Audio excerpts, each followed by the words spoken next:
Kicked his ugly ass to the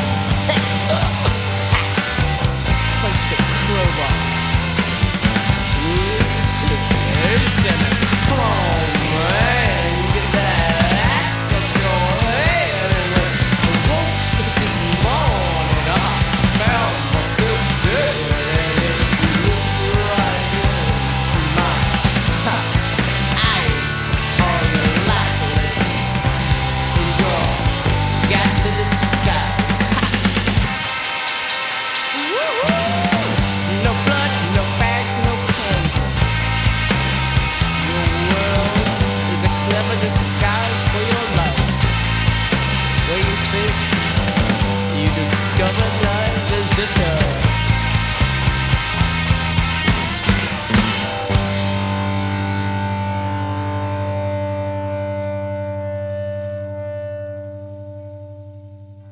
Where are you from originally? Atlanta. Oh, you were born in Atlanta. Yeah. And I know you started music at a young age. I think you tell a story about doing a keg party for $10. when Yeah. you were like, I started playing music. I mean, I can't remember. I was a little kid. You know, my parents are both musicians. So I got a little drum kit when I was probably about 3 or 4 years old, a little toy drum kit. And then I started taking piano lessons when I was about 6. Mm-hmm. And then I kind of taught myself crudely guitar on a ukulele starting when I was about 12. And just picked things up and was playing in bands. Like I say, by the time I was about 12 years old, yeah, I was playing in bands. you came to school in Athens for journalism, right? Right, 81. So you got here about the time I got here in 80. There was a lot going on. Yeah, great time to be in Athens. Yeah, no shit. What when did you first start playing in a band? Because I know Quick Hooks. There's quite a few things that you did. I mean, project wise, but whatever. In Athens. I would say by over the summer between my freshman and sophomore years of college, these guys that I knew had gone to high school with wanted to go to a studio, and they didn't have a bass player. I couldn't play the bass, but they asked me to go play bass with them in the studio. And I was like, well, I'm not a bass player. I was like, what if we show you what to play? I was like, okay, that'd be fun. I don't have a bass. What if we get you a bass? And I was like, okay, why don't you get a real bass player? Because we don't like any of them. So I went to the studio with these guys, and then they wanted to play gigs. So I started playing bass in their band. And we would play at the 40 Watt, and then, later at the Uptown when that opened up, and was playing at like 688 in Atlanta and stuff. Well, it was not a very good band or anything. It's like one of those bands that like constantly change names, and it was like, you'll see these college-age bands that are like 4 dudes that are standing on a stage together playing music, but it's not like there's not like an identity of like a thing. Yeah, a lot of college bands like that. And but then just was like, but that got me out playing in clubs and meeting people and just being more on the scene because I was so excited about what was going on here. Mm-hmm. And so I was playing with those guys, and then just started playing with all kinds of different people.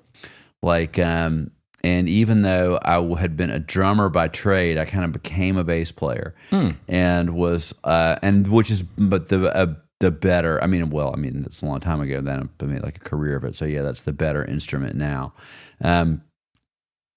But would play guitar with people, and then what really drove. So I was playing with that band all through the early '80s, and then what really drove me over the edge was seeing the Barbecue Killers probably not too long after they played, and realizing like they're like doing something real and that's cool and unique. And so like I quit my band and had written all these songs that became the beginning of Mercyland. Mm-hmm. And I kind of think writing some of these, it seems like most of these songs are written like after I quit the other band. It could be that I was kind of I can't remember now, but whatever. It was like all in a tight little window. And I loved the drumming of Harry Joyner, who was in Fashion Battery, and Mark Craig's guitar playing with the Kilkenny Cats. It's a very brief period in their career, but that guy was really great. And I just loved their style. And like the three of us, I was living over on Grady, and the three of us jammed one night. Kenny Agar came over and sang, and we just played like all these like Who covers or whatever, and it was really great, like right away. And so but I'd have, I always knew it was like, oh, I'd play with Mark and Harry if I could. And then like they both quit their bands, like bang, bang, like right around the time I quit my band. I was like, hey, I'm starting this new thing and let's play.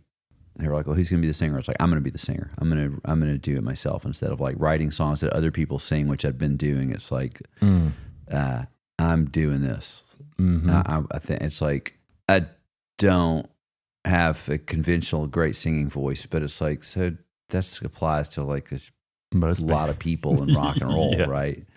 And I mean, neither does, Joe Strummer or Johnny Rotten or D Boone, and I love their records. And so I am, so we started that. And so that really took off in a hurry to where. And Mike Stipe was up on Grady too. Was there a little commingling there? Had you met him yet, or were they already touring heavy at that point? Not commingling. I mean, I knew Michael. He's, I saw REM the first time right when Chronic Town came out. I mean, it had been out maybe like a few weeks or something. And it was like the greatest thing I'd ever seen in my life. No shit. And so like from that point, like that Chronic Town, Murmur, Reckoning era, if they played 3 nights in Athens and 3 nights in Atlanta, I would see all 6 shows. Like I just thought they were, and I really still believe that. It's like I used to wonder, was I just young and impressionable? Were they really that great? Or was this like the best thing in town? But like there's so many other people around the country who also have had long careers in music who are about my age and all feel the same way. So like I really do believe like, like tens of millions of people think they're special. They're special. Yeah. And timeless. So no, they were already like, really, I think even by the time that Chronic Town was out, like they were like a touring machine. At the time, like I knew all those guys, but was friendly with Mike and Peter, that Mills. Yeah. And so, but I lived over there. I started that band, and that really took off in a hurry. And that was the first time I was ever in anything that was like kind of hot stuff. And so we were like packing clubs and getting great write-ups, and realized like, okay, I think I can like do this. Like this is like a thing. And so then we toured a lot, and I succeeded. It took about a year after playing with Mark and Harry. Mark Craig was out to go to grad school in Germany because like he was a perfect guitar player for us. He was great, but he was like, he just wasn't all in on like doing this for his life. And I was like, I'm doing this for my life. Let's do it. He left. Andrew Donald started playing with us. Great. Worked out great. And then after a year of, I know that in 87, between late January and September, that we had played 100 shows, and that we had played New York more times than we played Athens. Oh, wow. And we're really just like burning up the highway. And Harry at that point was like, no mas, like I'm out. And so he left, and we broke up, and I was sad. And the Barbecue Killers then asked me, why don't you be in our band? We'll have 5 people, just like the Rolling Stones. And I was like, okay. And then after a few months of that, I quit because I thought they were better as a 4-piece than with me playing guitar with them. And then Andrew and I got reformed Mercyland with Joel Suttles playing the drums, which became the longer lasting like touring machine of that made records. There is a record of the Mark Harry original version of Mercyland that's going to come out at the end of this year. Oh, cool. All the earliest stuff we recorded, I've just kind of remixed most of it. Remixed all of it, but I might use the original mix of a couple of songs, because there's a couple of songs that like John Keane, he did great work in it in the first place. I just like remixing my own stuff because it's fun. Yeah. And but there's one, like our first single might just have the special moxie that I might just leave alone. Cool. Jason Fusco from She who I love, him and the band. He said that single might be perfect like it is. Don't change it. And I'm like, you're a fan. You might have a point. So it's like there's a lot of times that like fans know better, than those of us on the inside do. So I did that, and then we toured like crazy, and were like, it was like an episode of the Monkees or Gilligan's Island, where they're so close to getting the record deal. They're so close to getting off the island. We had so many conversations with record labels and all booking agents and all these things, and just like we're touring like crazy. People knew who we were. We're releasing records. We're getting good reviews in these cool scenes, and we're just not really able to get over the hump, and you're seeing bands bigger and frankly a lot better than us, like Husker Du and the Replacements, like getting like really like breaking through. And we just hit a point where we realized like this just isn't going to happen. So I was in my mid-20s and was like, I'm done. I'm retiring from being a touring musician, off the road, which was a funny thing for me to say because within a year, so right away, as soon as Mercyland broke up, which John Keane, we planned it. It's like 6 months in advance. We didn't tell anybody. We planned our demise, and we only took shows that would either be just fun or for a lot of money. Saved it all up, went to John Keane's, made an album that was finally released in 2022. We never lost a single game. And that's all the stuff that we recorded as the intended album. We culled 4 songs from it, made a 7-inch, and released it on Valentine's Day, played a show, 1991. And then like the week of the show, it's like, we're releasing a record, we're playing a show, we're breaking up, we'll see ya. And it's just like, we're done. That's rock good. and roll. Right. And part on good terms, that's great. And then 2 people that I knew already had major impacts on my life right after that. One is John Keane, who like a week later was like, I saw your band broke up. Yep.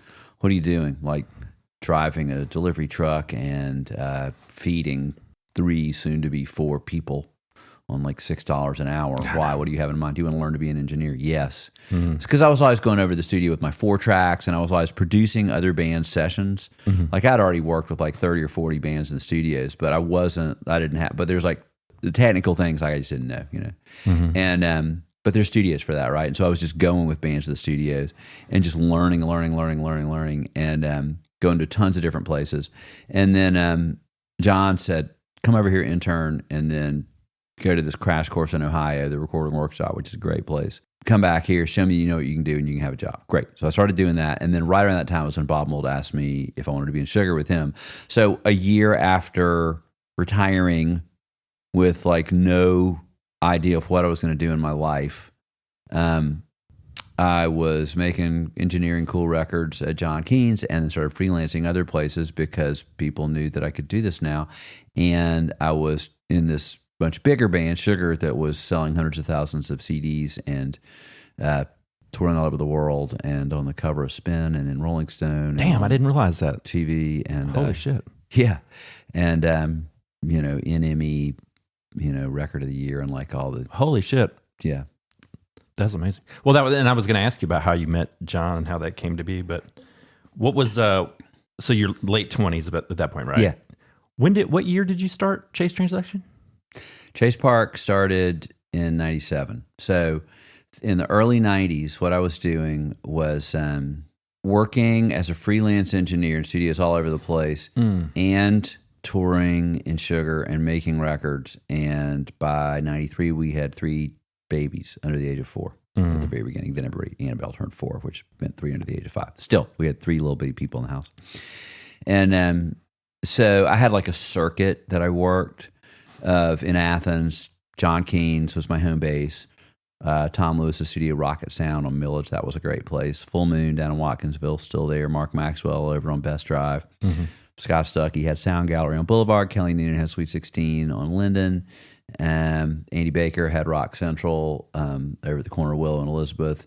A couple other little oddball studios. And then Robbie Collins had Underground Sound over on Lumpkin. I was working on all these places, and I had a circuit in Atlanta, especially Bosstown, which is where Stankonia is, over on Antone Street, where that was owned by Bobby Brown, Whitney Houston's husband. That was like a 3-studio complex. I did a lot of work in there. Oh, Stankonia was in that complex? Stankonia is in that building now. They bought after the federal marshals seized the property in the late 90s. And Andre and Big Boy bought it at some point. I was a big outcast. But so I did a lot of record, and then Nickel and Dime and Avondale, and I mean I just had like a circuit of studios that I was working. And so it would be like, okay, I'm going to be at John's Monday through Wednesday, and then I got to go to Atlanta. I'm going to Bosstown for 4 days. I'm going to sleep on somebody's couch for a few days, and then I got to come back here to go to Watkinsville on Sunday to record piano at Full Moon because somebody likes that piano, and then I got to get up Monday and go to Nashville to master a record at Master Finals. I have to turn around that night and come back, and then Tuesday I'm going to go back to John's and mix this thing I did at Bosstown, and then I'm going to take Saturday off, but then I got to go to this other place. And so that was my, Holy and then cow. I'm going to be off for a week. We can go to the beach for 2 days, and then I'm going to go to Sweden, and I'll see you. And so the sugar thing just blew up so much faster than, well, I thought that that's just what Bob's career was like. I just thought that Husker Du was like more famous than I realized, or that his solo records were bigger than I realized. But like when we first went to England, so we go over to England and we made Copper Blue in February, Copper Blue and Beaster and another 10 songs. We recorded 26 songs at Stoughton, Massachusetts at the Outpost with Lou Giordano, who's an amazing engineer.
and then went in the February of '92, and then we went to England we did like a 2 or 3 week like club tour with no record out in the US. And the reaction of people were like, oh my God, Bob Mould's like in like a band again, like not like, we had played a show in Athens. So I guess the word got out about this because we practiced at where Rook and Pawn is now, where Pylon's practice space was, in February of 92 for about 2 weeks to go make this record. And then Bob said, hey, this feels more like a band thing than like a Bob Mould solo with accompaniment thing. So how about we call this band Sugar? And me and Malcolm were like, sure, it's your deal. Sure. Sounds great. And so then we booked a show at the 40 Watt, and then like Spin sent a reporter to cover it. And I mean, it was just like, oh, this is a big deal. It's just like sold out, like packed. My handwritten set list of that show is on the wall at Nuci Space. I saw it last time I was in there, and I was like, oh my God, that's the first Sugar show. How about that? So we go to England to do 2 days of press, and then to play a Tower Records in store, and then a London show, and then a BBC, and then and at the afternoon Tower, nighttime London theater show.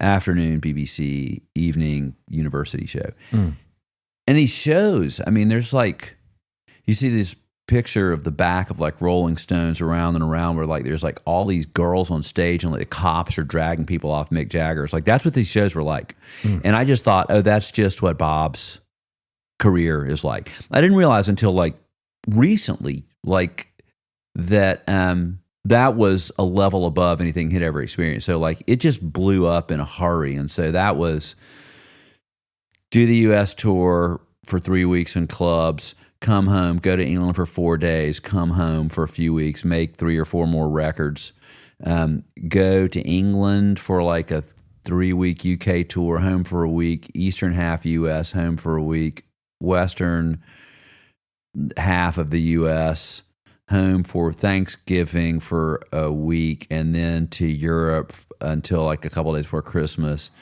Come home for 3 weeks, go to Japan for 3 weeks, come home for about 3 months and make, 2 months and make like 10 more indie records, and then go do release Beaster, go to like a full US tour, home for 3 weeks, made the La Brea Stompers record in Atlanta at Bosstown for a week, came home, went to got home at like 3 o'clock in the morning, get up at 6 and drive to the beach with Amy, who's super pregnant, and Winston and Annabelle, and then come in from the beach for like 3 days and go do like European festivals. Yeah. And came home, had a baby, started making 5/8 Weirdo. That's 1 year.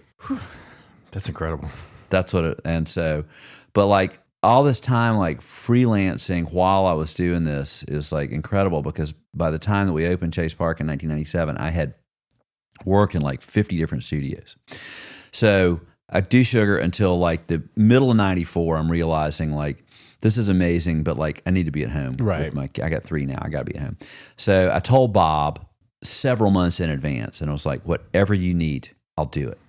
I loved the music. I loved Bob. He's a great friend. I appreciate the opportunity. It was changed my life, built my career. But it was like, okay, whatever's a good jumping off point for you, I would like to quit. Mm-hmm. And I'm not going to tell anybody. I don't want to talk about it with other people. I don't want to do interviews about it. I'm just going to like ride off in the sunset. That's it. I'm just telling you in advance because I don't want to leave you hanging. Right. And so he thought about it and said, can you get through the second Japan tour? I was like, yeah, totally. I thought it'd be more than that. I guess it gives me like 4 months. It's the only thing that's solidly booked right now. If we can do all that. He said, this thing has gotten so big so fast, I kind of wouldn't mind a break.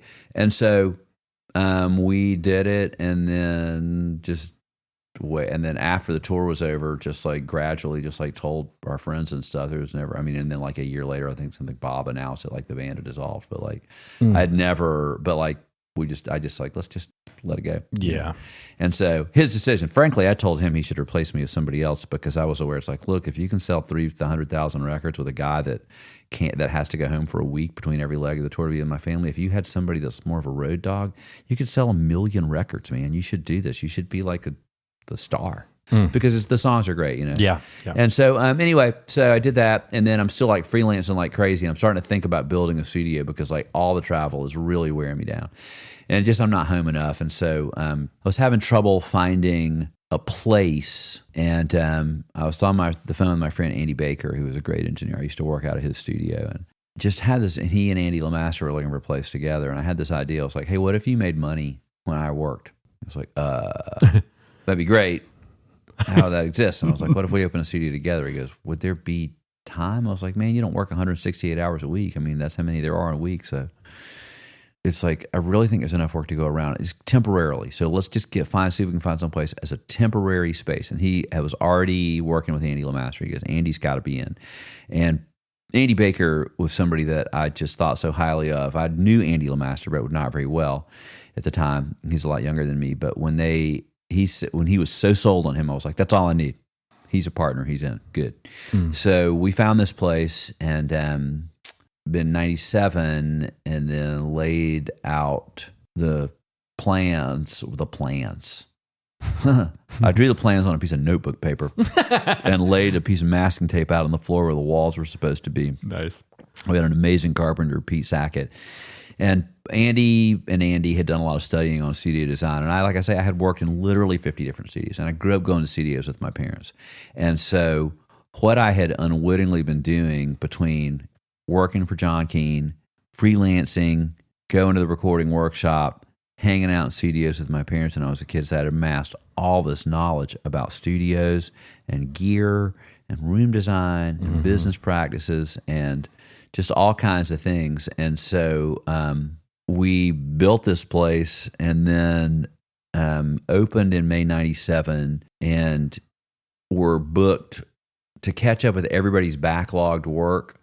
We were literally booked around the clock for the first 3 months, where I would work 10 to 6, Andy Baker would work 6 to 1, and then Andy Lamaster came and worked in the middle of the night, and we worked 7 days a week, 24 hours a day. Eric seemed to think that Out of State Plates might have been one of the first albums you did.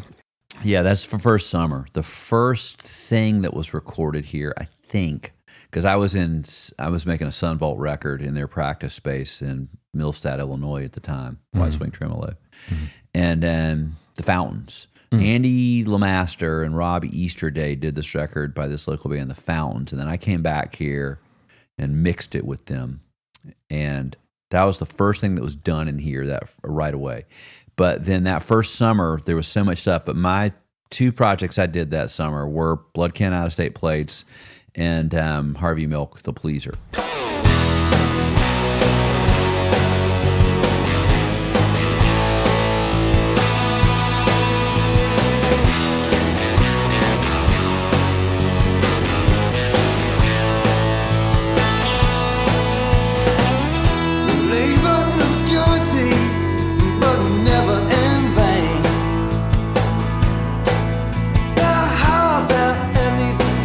Bars, but never in vain.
tomorrow.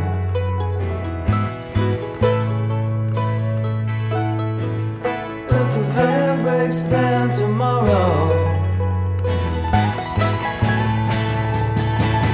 Make it fly if the van breaks down tomorrow. Alright. And if the van breaks down tomorrow, pal. And if the van breaks down tomorrow, alright. And if the van breaks down tomorrow, pal. Make it fly, yeah, alright.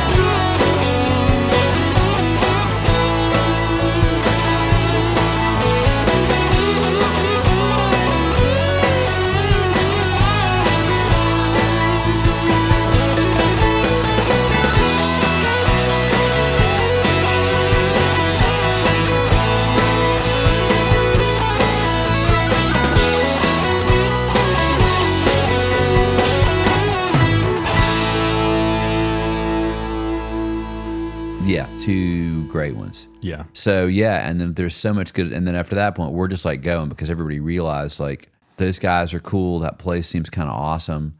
They've got all this killer gear because being a freelancer has its advantages.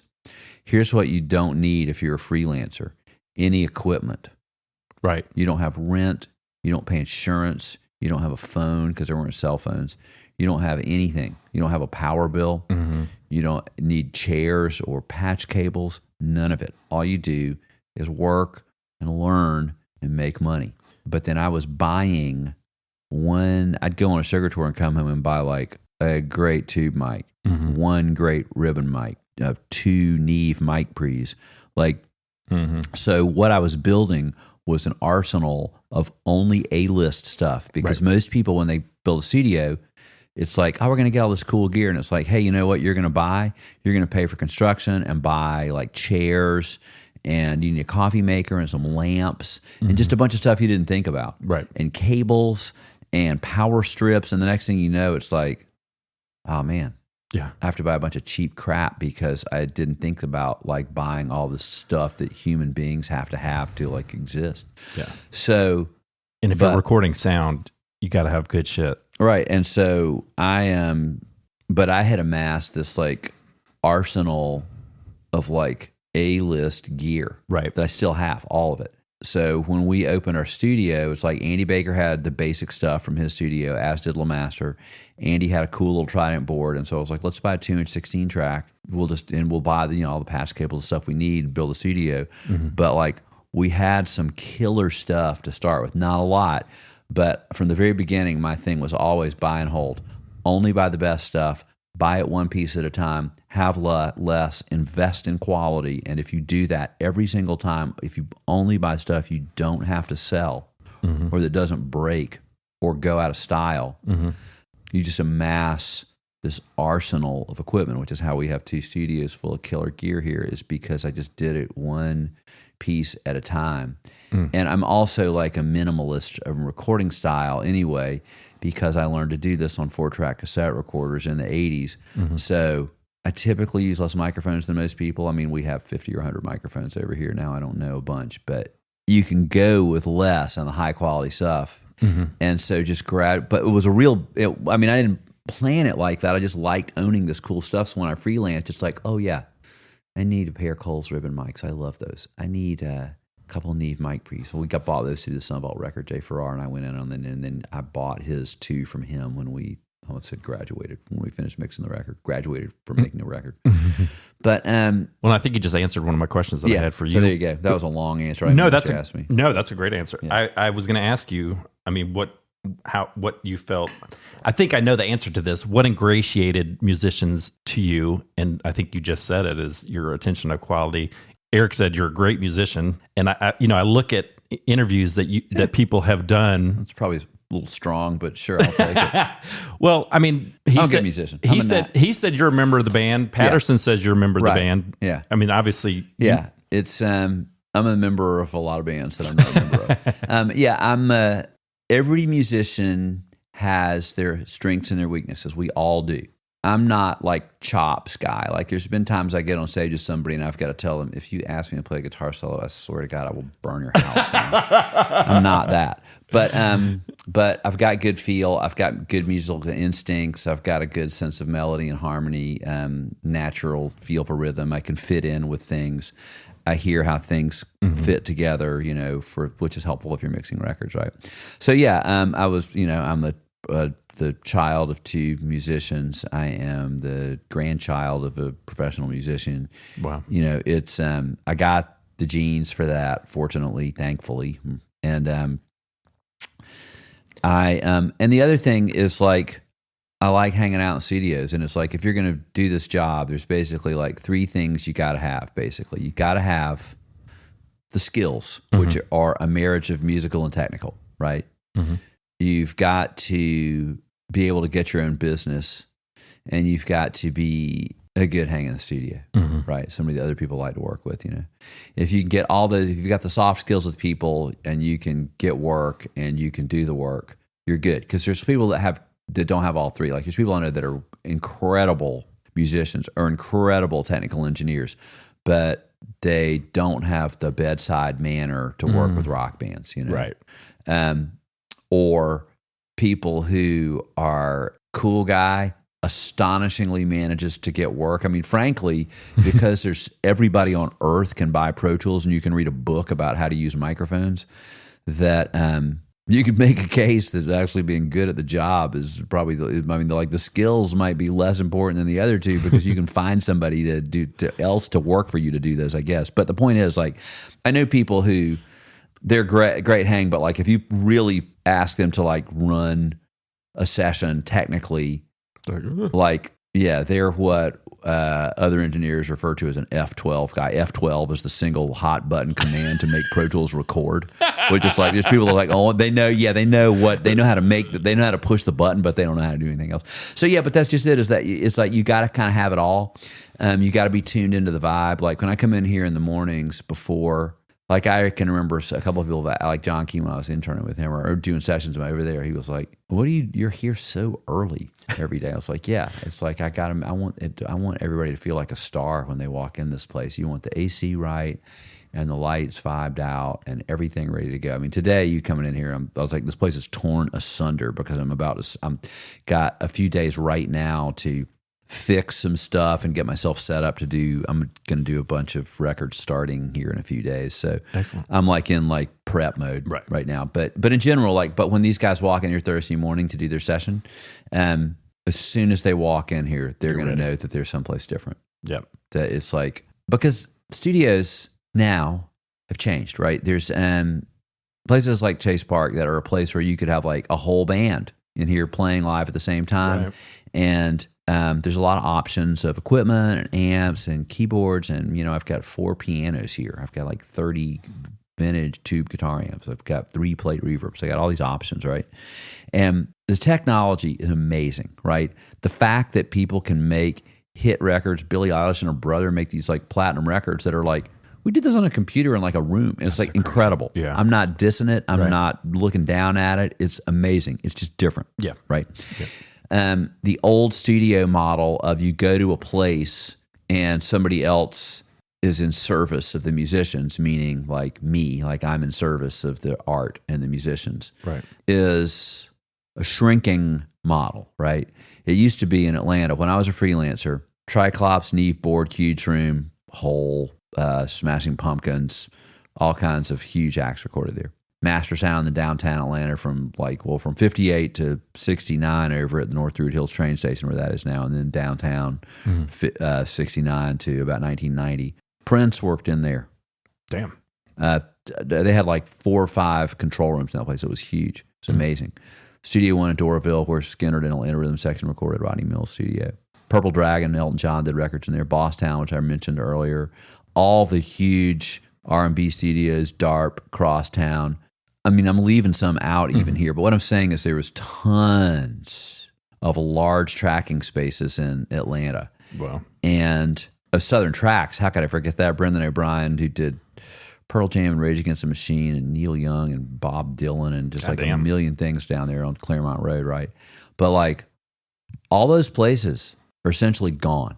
There's like private studios, that producers own, but like Ben Allen, who has done a ton of great records and has done some great ones here. Ben and I worked here on Deer Hunter Halcyon Digest, and he mixed Animal Collective, Meriwether Post Pavilion here, and a Wigs record, and a bunch of cool stuff. But Ben has a studio in Atlanta that's, kind of same vibe as what we've got here. But it's mostly gone to like people's houses and Los Angeles and Nashville because it's hard. It's hard to, and for a lot of these studios, competing with people who do stuff DIY is not viewed as a very sustainable business model for good reason.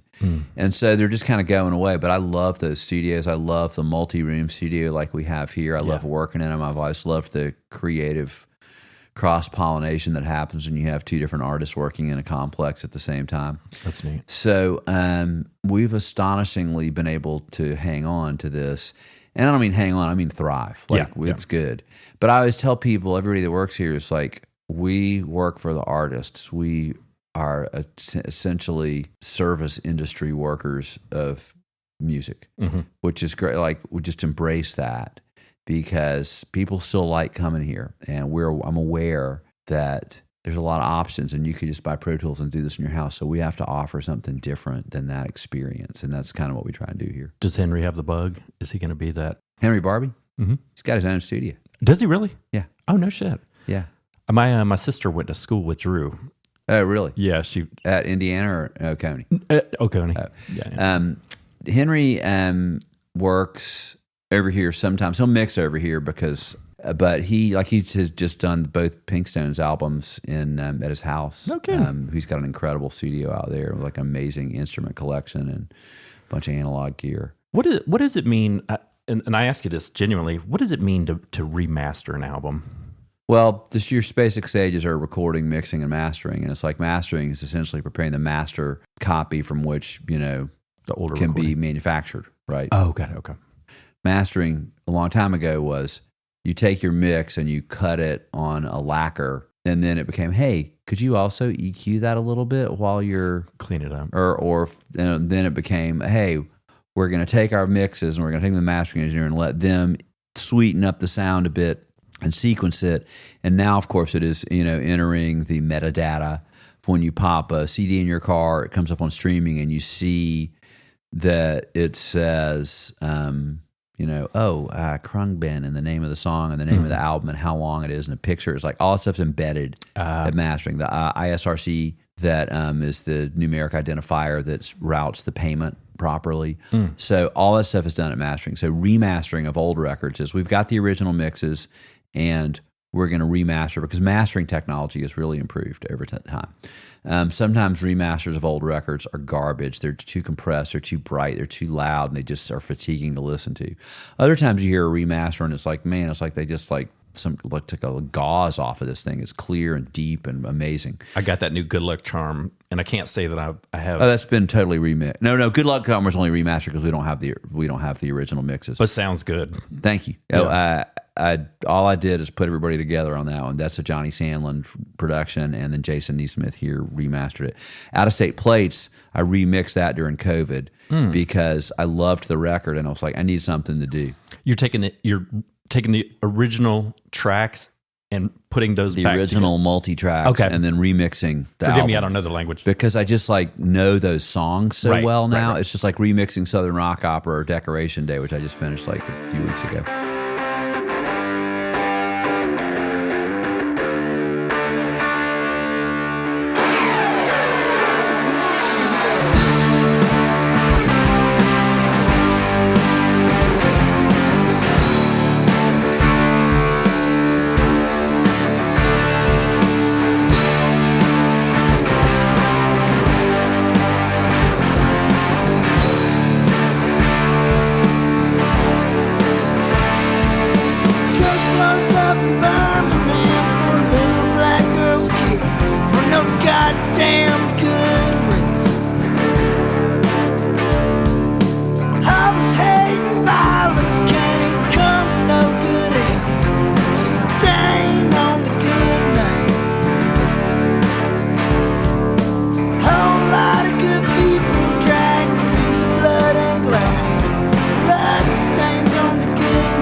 I know those songs in the back. I know those songs like I know the songs on like Physical Graffiti or Exile on Main Street. I've just lived with them.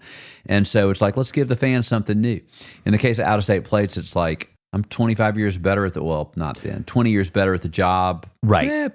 23 years, 97 to 2020. Yeah, whatever, COVID.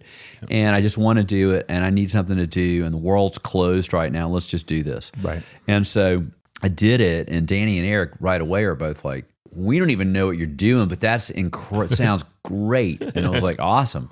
And so then we got the idea of like, let's put it out on vinyl. It's like, this record's so awesome. Let's these songs are great. You guys played great. And then, and I have this incredible like vintage Neve console now, and that you run any sound through it. And it's like, oh yeah, that sounds like a record made in the 70s. It's like, yeah, that gear makes a difference. So, I mean, it would be awful if there was some like expensive, beloved piece of gear and you realize, oh, it's the Emperor's New Clothes. It doesn't make any difference. It's like, no, it actually does. So, so that's cool. what I've been doing with some old records, mostly to give people something new. The Glands records, because Ross was dead, we decided collectively, everybody involved in it, it's like, we don't know what Ross would want, and that's his baby. Let's remaster it. We can all agree that like this sounds better. He would want that, at least. And there was one album that he just always wished there was more bottom end on it. It's like, we can get that in mastering without remixing. But when we tried to remix it, like you would pull up these multi-tracks and there'd be like, okay, there's like 3 different lead vocal tracks. Like, which one is the right one? And realize like, we can't do this without feeling like we're tampering with his art. In the case of Out of State Place or Drive By Truckers record, I could just send it to them. And it was interesting, Drive By Truckers Decoration Day, when I was remixing that, Matt Etkin at New West, who's putting it out, he found one line in a song, because he's a fan, that he said, that's a different take than the one on the original album. And I was like, really? And so I went back and listened off streaming and then pulled up the tape and hit play and listened and was like, it's not the whole song. It's just that one line. And I thought about it and was like, you know what, Patterson, and I've talked about how we did Do It Yourself in, like the take on the record is like the practice take by the band, and they had to punch in a bass note where Earl, I mean, they were learning the song, and I was like, ooh, I don't know that you need to do that again. That was really great. Like, let's just listen to it. Let's see if we capture something in one take, it's the best. So, and then Patterson sang it. That's the song, and here's a backup in case it's better. We kept the first take of the vocal, except because he had written the song like 2 hours earlier. He fumbled a line. Matt Etkin caught that. And so, like, there is this, like, forensic work a little bit that you got to do to make sure you got the right stuff. But, like I say, it's let a fan listen to it because they'll catch it. I had a conversation with Burtis, and he referenced a conversation he had with you about the streaming model as it relates to how artists get paid for their art. Right. And he was pretty clear with me, but I'm curious to get your take, that the money that's going into that kitty is grossly outnumbered by the number of pieces of art coming into the digital play environment. 100,000 songs a day.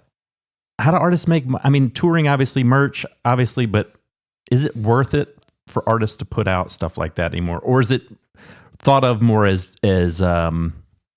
press to get themselves out there? And kind of all the above. I mean, don't make a record thinking you're as a rich. Business thing to get rich off of. Right.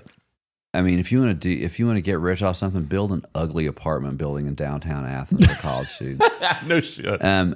It's because it's so hard to make money off of recorded music unless you're streaming a lot.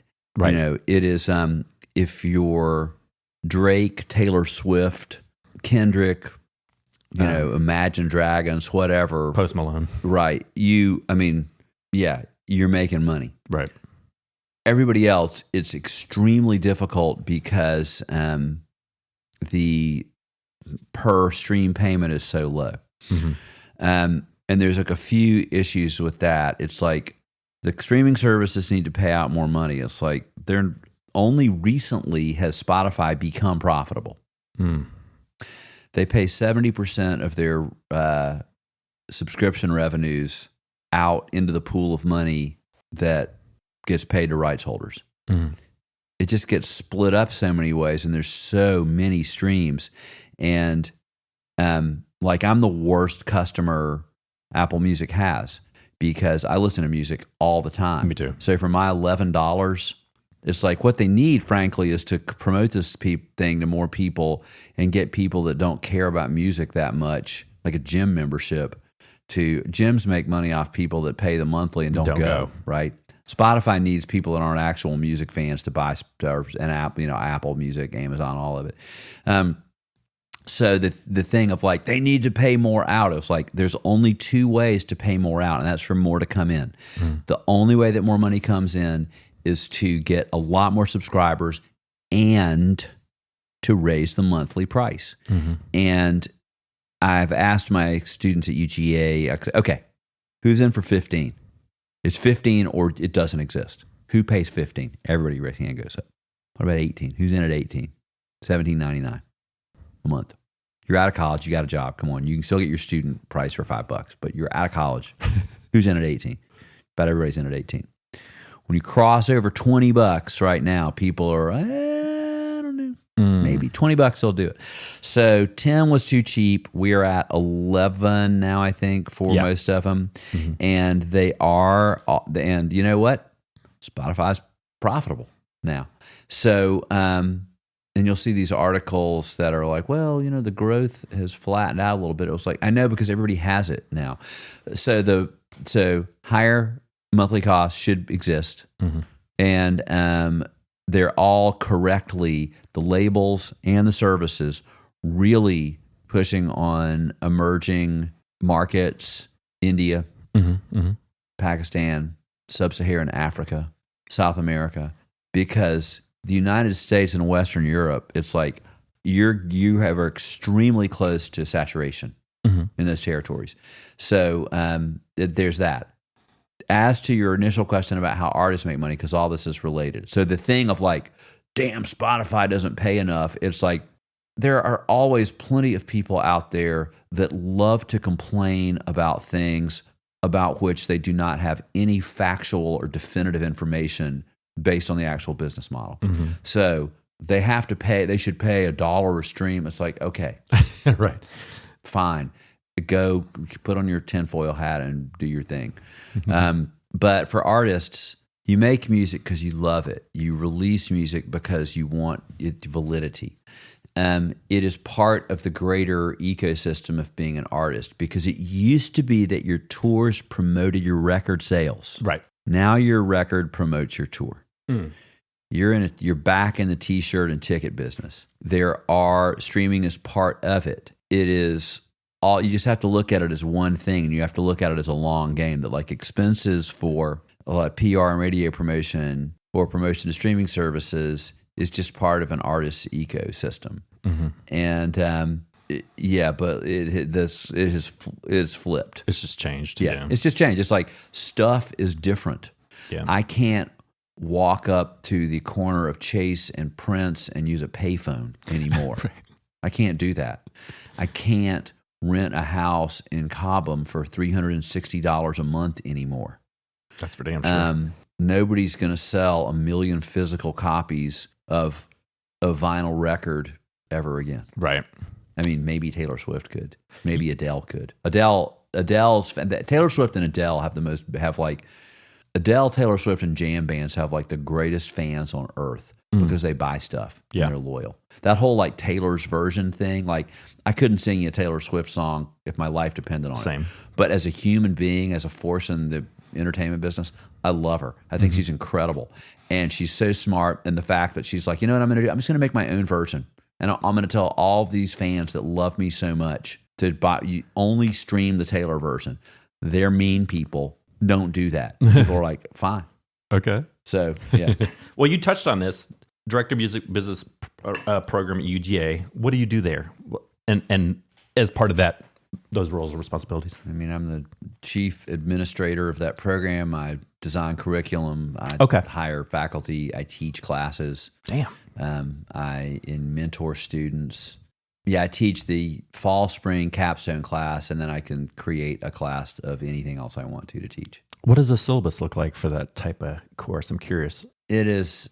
And that can vary, probably. I teach in the fall, basically, It is. I've got a year to tell you everything I know about the music business that I think you need to know to work in this thing successfully, which covers, that the structure of the business and how we kind of got here historically, and record deals and touring deals, and how music festivals work, and music publishing and streaming and music for picture, and congressional bills are based around entertainment. And now we're starting to get into AI, and nobody knows what that's going to be. Yeah. And but I also just try and teach them to show up early and stay late and work harder than everybody else, and be authentic with people, and just like do a good job all the time. Just focus on high quality. Be fine. I caught you moderating the JB thing with Barbara a few weeks back. That was a lot of fun. Cool. That was fun. Yeah.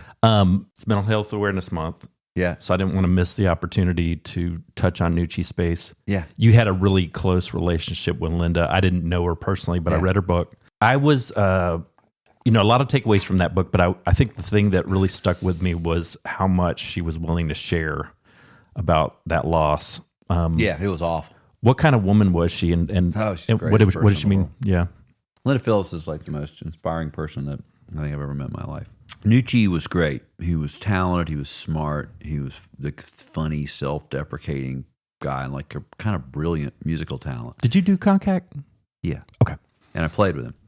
And it was, Mental Health Month. It took me a long time to come to terms with the fact that, like, I was not responsible for recognizing the signs when it was coming, But he knew what he was going to do, He,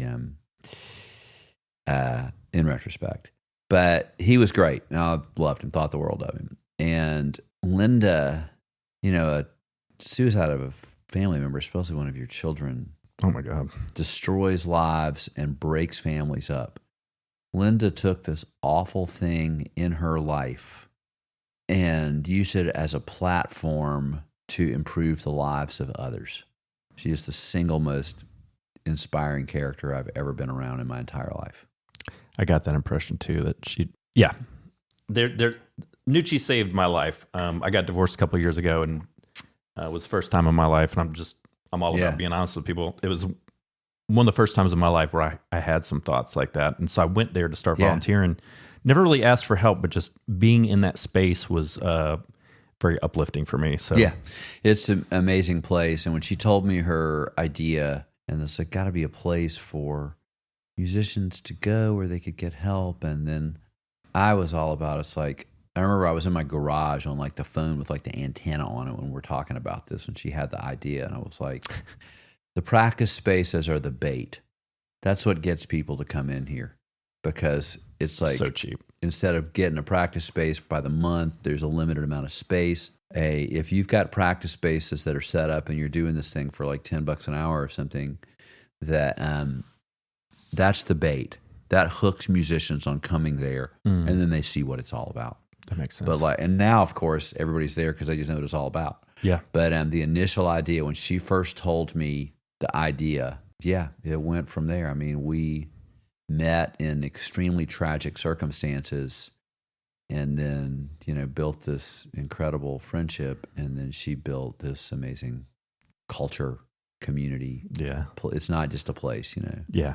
Yeah, it's I think about her often, and every time I go in there and see that picture of Nuci on the wall, it's it'll always be mixed emotions for me. But knowing that even at the time, she helped me get through it. She told me not long after it happened, just like, he just couldn't hang around any longer. She said he struggled with this his whole life, and he just couldn't hang around any longer. A couple of musicians I know who had known him since they were at Paideia together in Atlanta told me, they said, don't kick yourself. Like, this is like, people that have known him a long time, I think, knew that this was a possibility, Mm-hmm. And but he was a wonderful, but you know what, people make decisions, and he was a wonderful guy, and he was a great talent. And Linda, I just said it, she's the most inspiring person I've ever known in my life. It seems like she was just like everybody's mom. Yeah, she's the best, man. Killer. Yeah. Last thing I want to ask you, Mm-hmm. what music are people sleeping on right now? What's what's hot? Or what are you listening to, I guess is what I should say. There's 100,000 songs released every day. It's like, I don't No, what know. do you like? What are you listening to right now?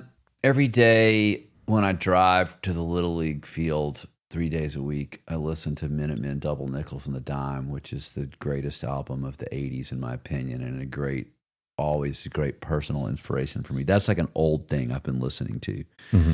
Of new stuff I've been listening to, what have I been listening to? Ben Hackett's Sounds for Sleeping Dogs, amazing record. That's on the turntable at my house right now.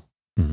In the stack of other stuff that's on the turntable right now is a King Tubby, old school like dub reggae album. My friend just gave me a Wuxtree gift card, and I bought myself a not insanely scratched up copy of Rust Never Sleeps. So I listened to that about a week ago. I mean, it's still great.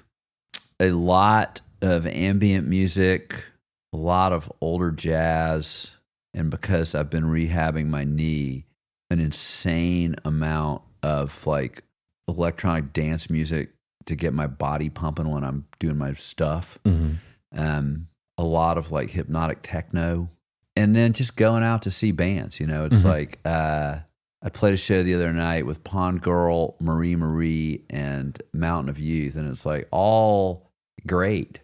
And Nano Car, like go see them. Every time I see them, it's like, are they real? They're so good. They're Zach Ritter and the Eternal Soup, great. And these are all local bands, but it's just like going out and seeing shows. There's something good in Athens every day. Okay. Well, man, I know you got shit to do. Yeah, I do. Thank you. Yeah, you're welcome. Glad we could finally do it. Sorry I'm so difficult to track down. Oh, but please. I am difficult. I'm a good stalker. Yeah, for a friendly one, which I appreciate.